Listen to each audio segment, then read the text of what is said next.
Marvel's official website has listed for Daredevil's character profile. They have a timeline for him, and it includes the Netflix shows and Spider-Man: No Way Home. So it's technically canon. It's the best evidence for it being canon. Yeah, I'm actually pretty hyped for that because then it might mean that the Punisher is canon. I mean, they already put those shows on Disney Plus. There's just TV amazing. I know, but that's what I'm saying is I'm actually kind of hyped because that means the Punisher might be canon. Oh, it is. I mean, if this is the best evidence for those shows being canon. I mean, but see, then again, they could always do something different and be like, hey, we're going to do something different. I mean, again, I don't think so because, again, if they brought Kingpin and Daredevil and Punisher in, then I don't know. I think what it is they are going to acknowledge the past.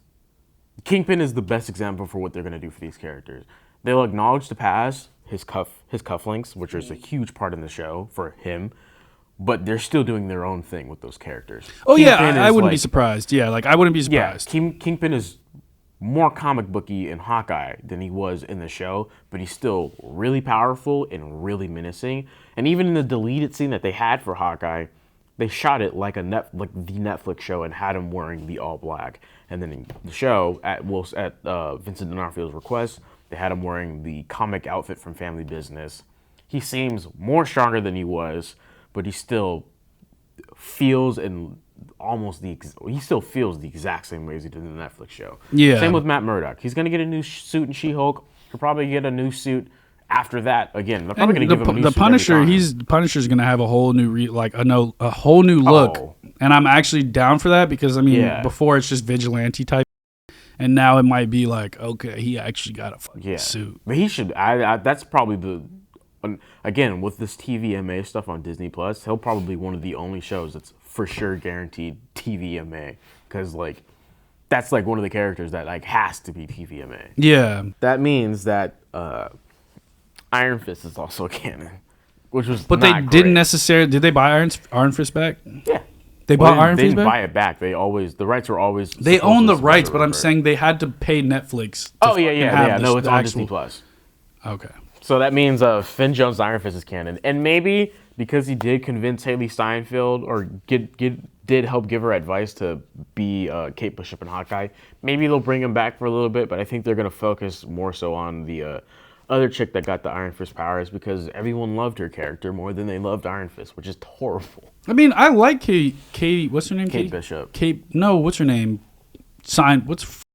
Haley Steinfeld? I like Haley Steinfeld's character. But I don't really care too much for it. It's cool little story, but it's not something I really want to see. I don't want to see a season 2 of Hawkeye. That shit. I want to see her team up with that Black Widow chick because that's actually really funny. That was probably that would be cool. Of Natasha's sister. Yeah, that would be cool.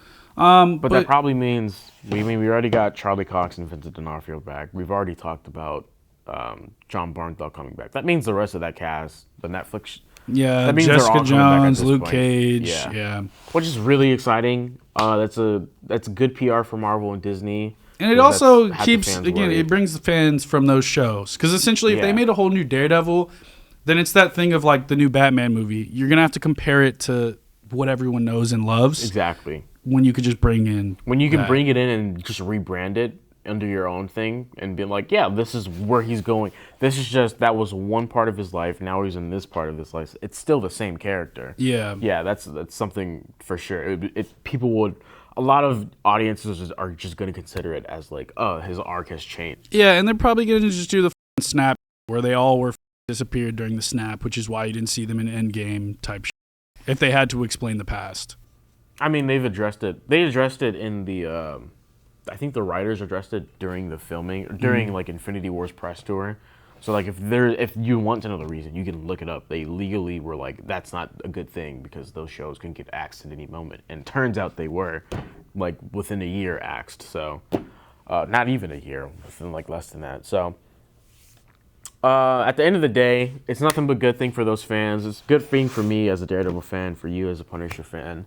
Even the Iron Fist fans are going to be excited, even though I don't think Finn Jones is going to be there for that long. I'd like to see him be in Shang-Chi too, because holy Iron Fist, if the choreography in Shang-Chi should be you can apply that to Iron Fist and then have him with like more visceral powers, which would be really cool. But at the end of the day, we're gonna get whatever they deliver to us because Marvel Studios knows what the they're doing. And yeah. Yeah. But comment down below what you guys think. What are you looking forward most to seeing? And we'll see you guys next time. Peace.